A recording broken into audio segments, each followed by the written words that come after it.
इस वीडियो में हम लोग यूनिक डायनामिक एरे फंक्शन के बारे में लर्न करेंगे। पहले जान लेते हैं इससे हम क्या क्या अचीव कर सकते हैं। अगर हमारे पास में कोई भी डेटा है जो मल्टीपल टाइम्स यूज़ हुआ है, जैसे इस कॉलम में डिपार्टमेंट यूज़ हुए हैं, उनकी मुझे एक लिस्ट निकालनी है तो मैं ईजिली निकाल सकता हूँ। हम इनको काउंट भी कर सकते हैं। अगर डेटा मेरे पास में कॉलम बार में है, मतलब कि हेडर रो में ना होते हुए यहाँ पर एक ही कॉलम में दिए हुए हैं और डेटा आगे के कॉलम्स में दिया हुआ है, वहाँ से भी हम यूनिक वैल्यूज़ को निकाल कर ट्रांसपोज कर सकते हैं। साथ ही अगर मल्टीपल वैल्यूज़ के अंदर में कोई सिंगल सेल दिया हुआ है, सिंगल वैल्यू दी हुई है, उसे भी हम यहाँ पर निकाल सकते हैं। ये डेटा अगर टेबल फॉर्मेट में कन्वर्टेड नहीं है और इसे डायनेमिक बनाना है, मतलब कि यहाँ पर मैं अगर कोई न्यू वैल्यू ऐड करता हूँ तो भी वो डायनेमिकली यहाँ पर ऐड हो जानी चाहिए ऑटोमेटिकली।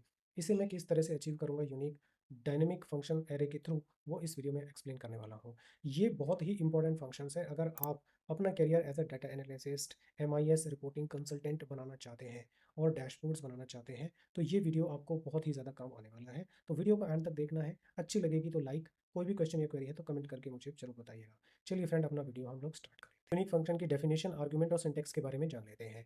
देखिए, ये एक डायनेमिक एरे फंक्शन है, मतलब कि हम डाटा को रिट्रीव कर सकते हैं, यूनिक वैल्यूज़ को। ये मैं आपको ऑलरेडी बता चुका हूँ। इसमें 3 आर्गुमेंट्स होते हैं। पहला होता है एरे, जो मैंडेटरी होता है, जहाँ पर हम अपना डाटा सेट को डिफाइन करते हैं, उसकी रेंज को बताते हैं। अगर टेबुलर फॉर्मेट में है तो टेबल का नाम दे देते हैं। दूसरा है बाई कॉलम। अगर मैंने जैसे एग्जाम्पल में बताया था कि कॉलम, अगर डेटा सेट कॉलम में दिया हुआ है तो हम वहाँ से भी डेटा निकाल सकते हैं। ये ऑप्शनल है क्योंकि ऐसा बहुत कम चांसेस में ऐसा होता है, बट अगर आपके पास में है तो यहाँ पर ट्रू और फॉल्स की वैल्यू देनी पड़ती है। अगर आप नहीं देंगे तो ये फॉल्स होता है बाय डिफ़ॉल्ट, ट्रू हमें बताना पड़ता है। थर्ड होता है एग्जैक्टली वंस। जैसा मैंने आपको इनिशियली लेवल पे बताया था कि अगर मेरे पास में कहीं किसी कॉलम में मल्टीपल डेटा है और मैं निकालना चाहता हूँ कि सिंगल वैल्यू कौन सी है, उसके लिए मुझे थर्ड और लास्ट आर्ग्यूमेंट बताना पड़ेगा, जो कि एग्जैक्टली है। ऐसा भी बहुत ही कम चांस में होता है, बट अगर ऐसी सिचुएशन है तो आप यहाँ पर ट्रू और फॉल्स को डिफाइन कर सकते हैं। जो यहाँ पर फॉल्स वैल्यू होती है वो बाय डिफॉल्ट होती है। अब अपना एग्जांपल स्टार्ट करते हैं। मेरे पास में एम्प्लॉय से रिलेटेड कुछ डाटा है। एम्प्लॉयज़ डिफरेंट डिपार्टमेंट्स में काम करते हैं, तो इन सभी डिपार्टमेंट्स की यूनिक एक लिस्ट मुझे निकालनी है। इसके लिए मुझे क्या करना है, यूनिक फंक्शन लिखना पड़ेगा और मुझको एरे के अंदर में डेटा सेट डिफाइन करना पड़ेगा। तो इस केस में डिपार्टमेंट है और ये डेटा सेट मैंने ऑलरेडी टेबल फॉर्मेट में कन्वर्ट कर रखा है। तो इसके हेडर पे जाकर जैसे ही माउस को लेके आते हैं तो एक एरो बन जाता है, जिससे कि पूरी पूरी कॉलम ऑटोमेटिकली सेलेक्ट हो जाती है। बाकी दोनों आर्गुमेंट ऑप्शनल हैं और इस एग्जाम्पल में हमें यूज़ नहीं करने हैं, तो मैं ब्रैकेट क्लोज करके इंटर प्रेस करता हूँ। मेरे पास में सारे डिपार्टमेंट्स जो कि यूनिक वैल्यूज़ में यहाँ पर रिप्रेजेंट हो गए हैं। अब अगर मैं इन्हें शॉर्ट करना चाहता हूँ, जो कि हमने लास्ट वीडियो में सीखा था, डिस्क्रिप्शन में लिंक है, आप जाके सीख सकते हैं। तो यहाँ पर मैं उसका यूज़ कर सकता हूँ। शॉर्ट लिखूंगा, एरे के अंदर में ये वाला पूरा फंक्शन का हम लिख के दे देंगे और इंटर कर देंगे। आप देखिए ये सारा असेंडिंग ऑर्डर में आ गया है। अगर डिसेंडिंग में करना है तो आपको सेकंड आर्गुमेंट शॉर्ट का देना पड़ेगा। ये एक एग्जांपल हो गया। दूसरा, अगर मेरे को ये काउंट करना है कि जो यूनिक वैल्यूज़ है वो कितनी है, उसके लिए आपको पता है एक्सेल के अंदर में काउंट और काउंट एक का यूज़ किया जाता है। काउंट स्पेशली नंबर्स को काउंट करने के लिए किया जाता है कि अगर सेल की वैल्यू नंबर्स में है तो हम काउंट का यूज़ करेंगे। लेकिन मेरे पास यहाँ पर वैल्यूज़ टेक्स्ट में है, तो हम लोग काउंट ए का यूज़ करेंगे। इस केस में टेक्स्ट और नंबर्स दोनों को काउंट कर लिया जाता है। लेकिन अब मुझे पूरा फंक्शन लिखने की ज़रूरत नहीं है। अगर मैंने ऑलरेडी इस शीट में लिखा हुआ है तो मैं उसे सेलेक्ट करूँगा और लास्ट में हैश टैग लगा दूंगा, ब्रैकेट को क्लोज करके इंटर करूँगा तो काउंटिंग हो जाएगी। लेकिन अगर मैंने नहीं लिखा हुआ है तो ये पूरा का पूरा जो फंक्शन है उसको आप कॉपी कीजिए और यहाँ पर काउंट ए के अंदर में उसको पेस्ट कर दीजिए एंड शिफ्ट और ब्रैकेट को क्लोज करके इंटर प्रेस कर दीजिए। नंबर ऑफ डिपार्टमेंट्स काउंट होके आपको मिल जाएगा, जो भी वैल्यूज होंगी।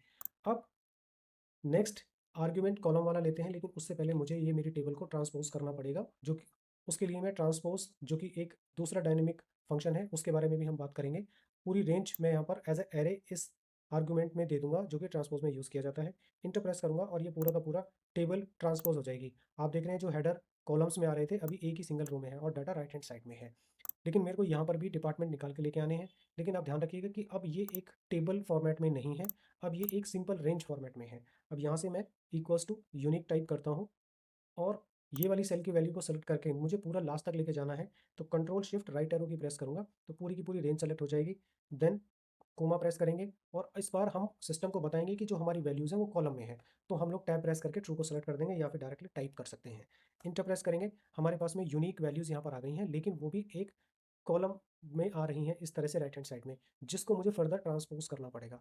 तो यूनिक फंक्शन के राइट हैंड साइड में मैं फिर से ट्रांसपोज लिख के ब्रैकेट को लास्ट में क्लोज कर दूंगा और इंटर प्रेस कर दूंगा। तो इस तरह से मेरे पास में ये वैल्यूज आ जाएंगी। अब लास्ट और third argument equals to unique मैंने सेलेक्ट किया। अब मुझे बताना है कि जो एक बार वैल्यू यूज़ हुई है उसको किस तरह से लाया जा सकता है। अब जैसे कि मैं यहाँ पर ये डिपार्टमेंट देता हूँ, अब यहाँ पर आईटी है, ये कई बार यूज़ हो रखा है। ऑपरेशन सिर्फ एक बार यूज़ हो रहा है, ये मुझे पता है। लेकिन अगर आपके पास में थाउजेंड्स या मिलियंस डेटा है, उसको कैसे निकालेंगे? तो उसके लिए आप सिंपल थर्ड जो आर्गूमेंट है उसको ट्रू कर देंगे, ब्रैकेट क्लोज करेंगे, इंटर करेंगे। अब देखिए ऑपरेशंस जो है वो सिर्फ एक बार यूज़ हुआ है, वो वैल्यू यहाँ पर आ गई है। अब अगर मेरे पास में जो डेटा सेट है वो टेबल फॉर्मेट में नहीं है, तो मैं उसे डायनेमिक कैसे बना सकता हूँ उसके बारे में बात कर लेते हैं। देखिए हमने फ़िल्टर फंक्शन ऑलरेडी बता दिया है आपको, आप डिस्क्रिप्शन में लिंक उसका दिया हुआ है, उससे सीख सकते हैं या फिर चैनल पे जाके देख सकते हैं। हम यहाँ पर फ़िल्टर का यूज़ करेंगे, लेकिन अभी मैं डायरेक्टली अगर यूनिक का यूज़ करता हूँ तो क्या परेशानी आएगी वो मैं आपको बता देता हूँ। तो पहले हम लोग यूनिक लिखते हैं और यहाँ से इस रेंज को सेलेक्ट करते हैं। लेकिन मुझे पता है अब ये रेंज तो मैंने सिर्फ E68 तक दिया है, लेकिन पता है कि फ्यूचर में इसमें और डेटा सेट ऐड होगा। हो सकता है 100-200 डेटा और ऐड हो जाए, तो मैं इसमें और रेंज को एक्सटेंड कर देता हूँ। अब यहाँ पर मैंने रेंज एक्सटेंड कर दी। अब मैं ब्रैकेट को क्लोज करता हूँ और एंटर करता हूँ।